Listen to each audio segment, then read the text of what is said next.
Hello and welcome to a GodIsAGeek.com preview. I am Adam Cook and I am joined by someone lucky enough to have spent, well, was it 3 or 4 hours, Chris White, of Armoured It Core was 6? 4 hours. 4 hours of Armoured Core 6 Fires of Rubicon. I got to see a hands-off of this, which you might have already seen a video on the channel about, but you actually have played it, so I thought it looked cool and it looked interesting and different for a FromSoftware game. You've played it. Am I right or wrong?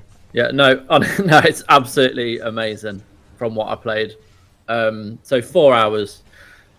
That was basically the majority of the opening chapter, and the biggest one of the biggest things that surprised me, I guess, is how like it at its core, at its armored core, lol.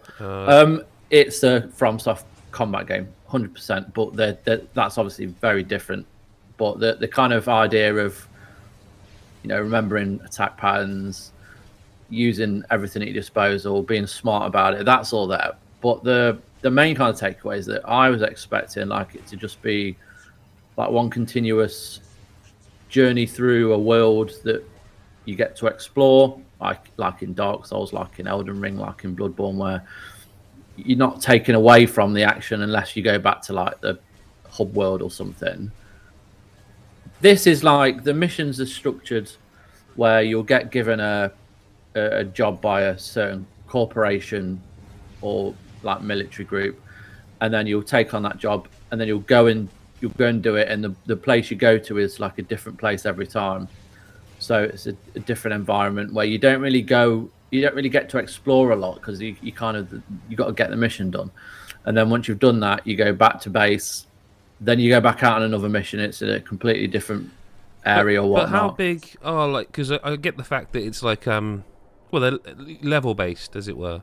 Yeah, But the thing, again, hands-off preview that I got, or the impression I got from it, was that like they sort of wanted to say that each level, no, they're not like these massive open worlds, but there certainly seems like a different approach you can take to each level. If that makes, is that something you got an impression of? there is a different approach to each level. They're all like designed really well, and with the omni-directional combat, where you're in the air, you're firing from above, you're firing from below, which is obviously that's different to everything they've kind of done because it's all on the ground. And like there's areas where you have to reach that are high up. Like one of the best things that I saw in the preview was this mining ship, and it starts off very much like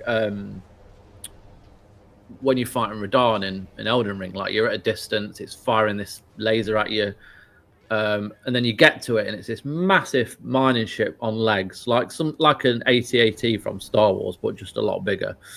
And you have to kind of disable it, like so you can kind of find a way up, and then you fly up, and you still like you're on it, but you're flying around it to try and disable these sub generators, and it's just like this. Not only does it look amazing, but you're making use of flight in a really exciting way, and it's like when they had the horse in Elden Ring. It's a small like, adjustment, but it makes a big difference to how you play it, and it's just so much. There's so many different like missions that I got to try out. They're not all like go in, kill this, come out, go in, collect this, come out. Like they're all kind of varied, and while there's a lot of combat that you have to do and a lot of kind of enemies and bosses you have to take down, they're all very different from what I saw, and I'm kind of hoping that kind of stays throughout. What about the combat then? Because like you mentioned, did you say it was omnidirectional? I didn't. That's the fancy word for it. Yeah. So what does that Yeah. what does that mean to So to, that to, just to someone who hasn't played it like me, basically? yeah. So fundamentally, FromSoft are you're on your feet, you're on the ground, you're attacking from there. You don't really do much else in terms of like where you can go. Whereas this, obviously, you're in a mech which can fly.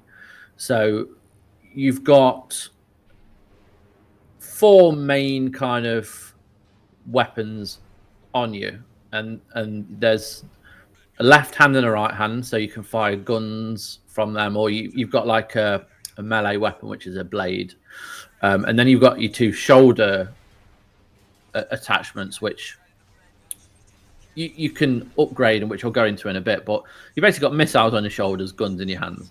So and then you've got the ability to take flight. So you can basically fly around a level. So from up high, you can see the enemies below, and you can attack them from the air. There's also obviously things that are flying in the air, like certain enemies, certain whatever they might be, other mechs, and you can take them up, you can take them out from the air. And you've got like different ways to do that. Like the blade, it acts as a stagger mechanic, so you can stagger an enemy, and then once it's kind of like frozen for a few seconds, you can then like rain hellfire upon it and take it out. And that's kind of like the stagger mechanic from like games like Sekiro, where that was a big kind of factor into it. But the omnidirectional basically means you can attack from air, land, all around, and you've got a lot of kind of options to do that. And like the upgrades, where you will do a mission, you'll earn money for it, depending on how many objectives you complete and such. And then you go back to your base, and you can then buy new parts for your mech, and that might be a new type of missile attachment, or a new type of gun. There's all sorts. I don't want to call them assault rifle, shotgun, pistol, because they're not, but they kind of have But those they elements are that where archetype sort of thing. archetype, yeah, perfect, yeah. And But like you're doing all of this. I'm sort of trying to get my head around, because again, having seen it and not physically laid hands on with it, I'm trying to get my head around. That seems like an awful lot to be managing, because you're obviously you can't fly indefinitely, can you? And so like what? How in terms of controls are we like? Is everything on a different shoulder button while you're yeah. So is it as complicated as it sounds, or does it become quite natural? not at all. Not at all. It's incredibly simple when you because I was like that. There's a lot to kind of manage, but it's all mapped incredibly well. So your left gun is your left trigger, or your left weapon is your left trigger. Your right gun is your right trigger, and then your left shoulder, so your missiles is L1 or LB or whatever, and RB is for your right shoulder. So visually, if you think of it like you're putting the controller on your shoulders or Yeah, no, whatnot, I get it. it's Yeah. dead straightforward.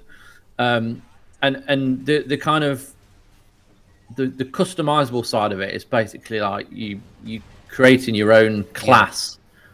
However you decide to play, you can map it incredibly well.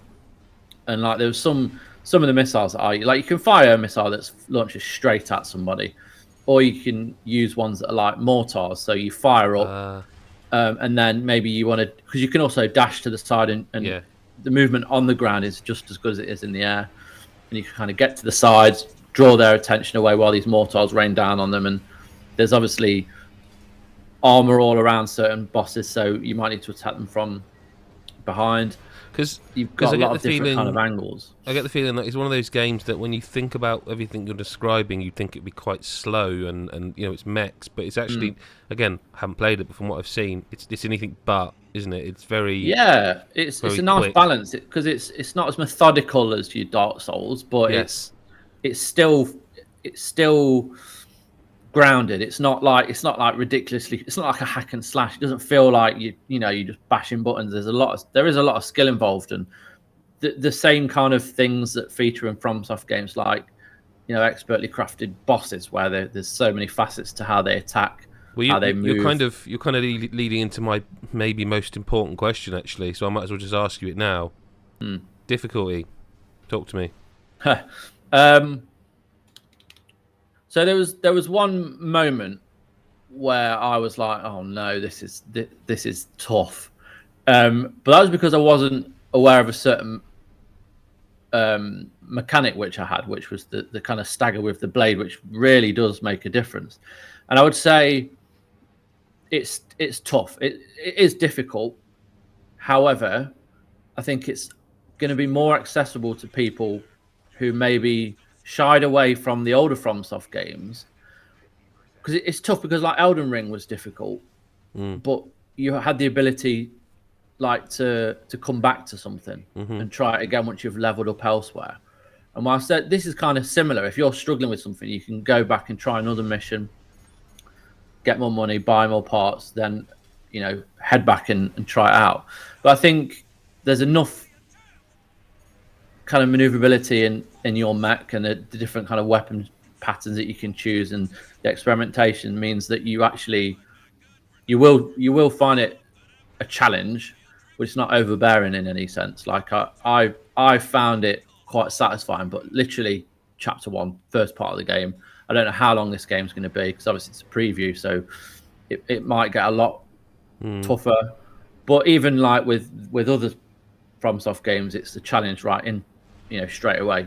But I didn't struggle as much as I would do maybe with some of the other FromSoft games, but I still found it challenging. But I like the way that you're handpicking how you play, like your class. You're not picking a predetermined class with stat points necessarily. You're building it as you go, gradually after every mission and stuff like that. And it's a really satisfying loop to upgrade in as well, and I really like that about it. One big question then, last one for you, I suppose, before we do mention as well that you can go to godisageek.com and you can read a formal hands-on preview. This is just to sort of have an informal chat and show you some gameplay, really. But the big question I have is that I've not really been into the series. I've played a few of them and they never really clicked. But I do like FromSoft games, and when anyone in the modern era says it's a FromSoft game, people sort of go, okay, hype, excitement.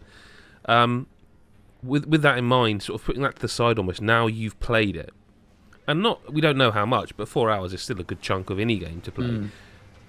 How are you feeling about this now? Like, where does this sit for you now? Like, what in terms of your sort of hypometer? I think when it was announced, if it wasn't, because FromSoft, they are they're such a good developer. If it was someone else and it was mechs, I don't care for mech games. I'm not a massive fan of it, but like knowing it's FromSoft, I was like kind of excited to play it, and now I have played it. I can't wait to get back to it. I can't wait to go through the whole game and see how that leveling system works, and how because like there were certain moments from the 4 hours where I was kind of blown away. And I mentioned the miner ship. I can't help but go on about it because it's just so impressive visually and technically that I can't wait to see what else they've got, and I can't wait to kind of tackle everything this game has to offer. So the build stuff sounds amazing as well. Like the idea you could customize your mech in a completely different way to me, and it does feel like your mech. Like you can customize everything from like the way the color schemes. Oh my god! If you're really like a fan of getting that color right, and like how the metal looks, even like whether it's polished, smooth, rough, coarse, however you want it, whether it's dirty or clean. And then there's like the amount of color palettes you can choose for every part of your mech, from the body to the weapons to like shoving stickers on and all sorts. It's ridiculous. So I think that's going to be a massive thing when it comes out.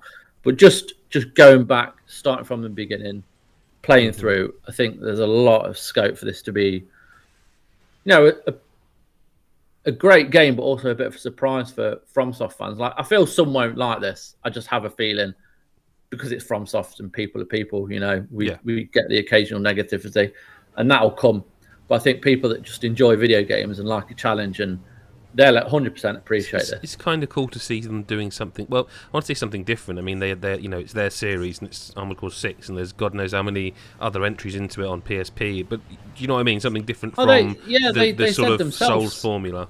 Yeah, they said themselves, like, there hasn't been an Armored Core game for years, and they've kind of, this is a reboot, essentially, a soft reboot of the series, where they've taken what they've done for the last, God knows, 10, 15 years, and it does feel different. It doesn't feel just like Dark Souls with robots. It's not. It's not. It's completely different to like Elden Ring, which came out last year. There's a lot going on, and it's going to be great, I think.